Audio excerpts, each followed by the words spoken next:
Wow, wow, wow. What a SummerSlam night one. My gosh, one of the most insane PLE endings in recent memory, maybe of all time. We're going to talk about that later, but this was a great show, I thought. A lot of people had mixed opinions about it. I really enjoyed it. I thought there was some banger matches. Sure, there were some moments or some outcomes that didn't make a lot of sense, but let's review night one of SummerSlam. Roman Reigns and Jey Uso defeat Bronson Reed and Braun Breaker. What a start to SummerSlam. 4 stars putting on a great show. So many awesome spots, so entertaining.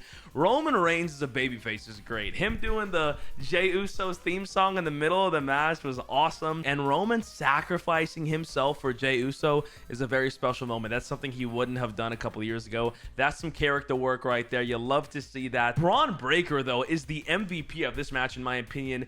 He is a star. I don't know if you guys see it. Some people are denying it. He's a freaking star, dude. He is so hilarious in the ring. He's also a beast. He's believable. He gets every crowd. He's so over. In a match with Jey Uso and Roman Reigns, Braun Breaker really fit in. He was singing to Roman Reigns. He was taking the straps off, putting it back on, barking, yelling at the crowd. He's incredible. Also, Roman Reigns flew in this match. He flew over the top rope. We haven't seen that in quite a while. That was awesome. We'd love to see that. It was a scary landing, but what an entertaining match. What an awesome outcome. It's not over yet, which is interesting. I don't know where this goes from here. I'm assuming we're going to get to a War Games match in a few months with Team Roman and Team Seth. And I think the end goal in all of this is for Roman and Seth to go 1v1 at WrestleMania 42 for the championship or not. It doesn't matter if they have it, to be honest. That's going to be a banger. We've been waiting years for that. Let's make it happen. This was a strong start to SummerSlam and a really entertaining match. The right outcome. It's what I predicted. It's what I wanted, and we got it. Dude, that was awesome. Then we saw Charlotte Flair and Alexa Bliss win the tag team championships against Judgment Day. Yes, yes, yes, dude. I'm so happy it happened. It needed to happen. Charlotte and Alexa are so over and are so great. They're so naturally likable. I am such a big fan of them, and they haven't even been teaming for that long yet. I think the women's tag division needs a super team like that to go out and give everybody opportunities. This reminds me of Bianca Belair, Jade Cargill from a few months ago. I really love this for the both of them. I almost got swerved, though. I really thought after Alexa hit Charlotte that Charlotte was going to come in and beat down Alexa and betray her. I popped for that. They got me for sure. That was an epic moment. Shout out to the both of them. I'm so happy for Charlotte to see where she was a few weeks ago. She even talked about it on the press conference afterwards, that she didn't have any plan after WrestleMania. She lost and the crowd wasn't vibing with her, and she didn't know where to go. They didn't really have a plan. I'm so happy it worked out for her. She deserves it. And Alexa Bliss to have a monstrous return and for it to pay off like this is so good. Now, as for the Judgment Day, I did predict Liv Morgan would come back. She did not. Liv Morgan is going to come back to a Judgment Day without the tag titles, and that's going to be an issue because she didn't lose the tag titles. When she left, they still had them, so there's some stuff going down there in the future. I guess Liv Morgan did not have to return for that, but a great match overall. I'm very excited for the Judgment Day and that fallout, and I'm very excited for Charlotte Flair and Alexa Bliss. That was such a good match. That was such a good match, and the swerve with the accidental hits and all that was solid. Then we saw Sami Zayn defeat Karrion Kross. I knew Sami Zayn was going to win this match. I think we all kind of did, but we all wanted Karrion Kross to win. Let's be real. He's not beating Sami. I did think for a second that Sami Zayn was going to turn bad. I wouldn't say turn heel because he's beating up on a bad guy, you know what I mean? But I thought he really was going to hit him with that pipe. It made sense for the story, I think, because I think Sami needs to take it to another level in order to become a world champion in the near future. So him winning clean is nice because he overcame, you know, one of his obstacles, but it doesn't really change his character. So I'm interested to see what's next for Sami Zayn, but he needed this win if he is going to be a potential Royal Rumble winner in this next year's Royal Rumble. So that's interesting. But man, what a bummer for Kross. Like, what the heck's next for him? In my opinion, I think AJ Styles needs to win the AC title, and I want to see Kross and AJ go at it because that would be great. Is Kross going to get re-signed by the WWE? We don't know because apparently he just has a few weeks left on his contract. It's set to expire sometime this year, and if that was his last match, then that's a great way to go out, but you hate to see him lose, and I really wish they can find something for him because the crowd loves him. The merch sales are there. The crowd is there. I think he can do great work. I love his entrance. I love his gimmick. I love his persona, his character. I just hope they give him more of a chance. And you hate to see him lose here, but it kind of needed to happen. A great opportunity, a great spotlight for him, and hopefully we see good things moving forward. Then we saw Tiffany Stratton retain her championship against Jade Cargill. Did anyone have Tiffany winning that match clean? I certainly did not. I thought Jade Cargill was going to win for sure. Sure, if Naomi was involved, there was a potential for Tiffany to maybe retain or whatever, but no, Tiffany just won straight up. And I was actually surprised. That was a good match. It was a little quick, but I thought it was solid. I don't think it was a bad match by any means. I thought they actually did a great job. It was great to see what Jade had in her bag. She had some new moves. Tiffany was in her bag as well. That ending sequence was awesome. Again, just caught me a little bit off guard because of how soon it was. But definitely the first shocker of the night. I thought it was time for Jade.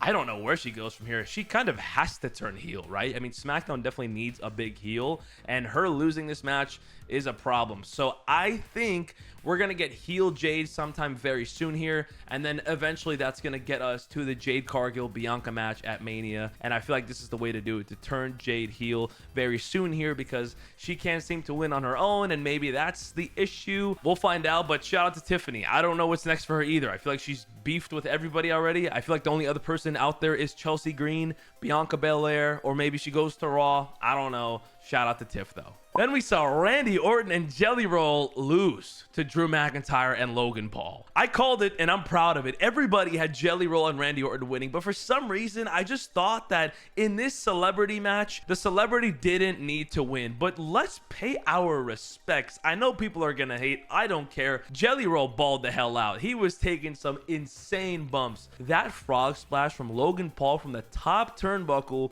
through the table on the outside is nuts. Jelly Roll, a guy who was singing on a stage just a few weeks ago, is out there taking that bump for the love of the game, and you gotta respect that. So shout out to Jelly Roll. Unfortunately, I feel like Randy Orton was not even a part of this match. Like, he had very minimal participation, and I almost feel like he's maybe hurt right now, because it was just weird how little Randy Orton did. Kind of same thing with Drew. It was more of like a Logan Jelly match. It was interesting, but honestly, it was very entertaining, and I was surprised with Jelly Roll. As usual, Logan Paul delivering on the match. I thought he was hilarious. I thought he had some great moments. A little disappointed in Randy and Drew. I feel like there wasn't enough there. I wouldn't have even been mad if they kind of went off to the back and did their own thing and led to a 1v1, you know, at the next PLE, but not sure where things go from here, because Logan and Drew seem to be best buddies, and Randy lost and didn't really get to help his match. He just kind of lost and wasn't a part of it. So it was weird. And then we saw CM Punk defeat Gunther for the World Heavyweight Championship just to get cashed in on by Seth freaking Rollins. And Seth freaking Rollins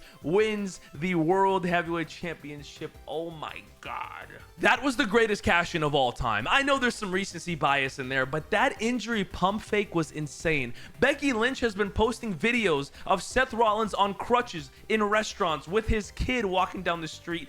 They played us to oblivion. I know we were all like, oh yeah, it's a work. Oh yeah, this is too fishy. Sure, but him coming out in crutches, I felt bad. He played with my emotions. I was like, oh, I'm gonna miss you, Seth Rollins. Even Michael Cole was like, don't forget, Seth Rollins has a year to cash in, so CM Punk, watch your back. And then he throws the crutches off and gets in the ring, beats him down. Hold on, let's talk about CM Punk versus Gunther first.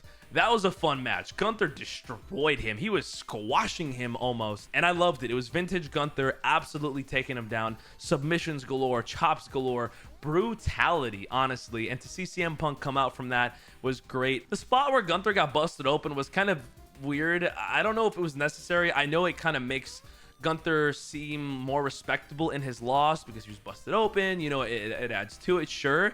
I honestly thought he should have got tapped out as opposed to pinned. But to see CM Punk pin Gunther at SummerSlam is a huge deal. So very happy for CM Punk. I was so happy for him. He deserves the heck out of it. Gunther is great. I don't know where he goes from here. I want him to take time off, but also Clash in Paris is coming up, so I feel like he's not going to take time off. I think this is the perfect time for Ilya Dragunov to return, and I would like to see him on Monday. I predicted CM Punk to win. I did not think Seth Rollins was going to come back and cash in. They worked the hell out of me, and when he threw those crutches off, That was cinema, guys. Marvel can do that. DC can do that. I don't care what you gotta say. To me, that was cinema. That was incredible work from Seth freaking Rollins. Yes, it was not as unexpected as the heist of the century, but this pump fake with the injury, we didn't really know. And then you saw the videos online. You're like, oh, shoot, it is real. Even the dirt sheets and the internet reports were saying it is an actual, injury. And all of that just for Seth to come back in and stand on business and not let CM Punk be successful in the WWE. My only thing is, like, where do we go from here? How does CM Punk not want to fight Seth again? Like, are they going to go at it for a 15th time? I don't know, because I feel like you have to go get your lick back, right? And, like, Gunther, I would like to see Gunther and Seth potentially go at it. Maybe that's the Clash in Paris match. I don't know. But CM Punk, I feel like has to take time off here. I don't know. Is he ever going to escape the Seth Rollins vortex? I'm not sure. Maybe he needs to go to SmackDown. Who knows? But they really knocked it out of the park. That was amazing. If you guys want to see my reactions and the clips from all the matches and all the segments and all the moments, check me out at GillyMania on Instagram and GillyMania Reacts on TikTok. I also streamed the entire thing with thousands of you guys from around the world. Thank you guys for coming through. I'll be live again for night 2, so make sure you guys are here at GillyMania on YouTube. Follow me at GillyMania on TikTok. I'll be live on there, and at JTGilly on Twitch. You can find me live on there too. SummerSlam night 1 was incredible, and night 2 might be better. According to Triple H, he said, "We haven't seen anything yet."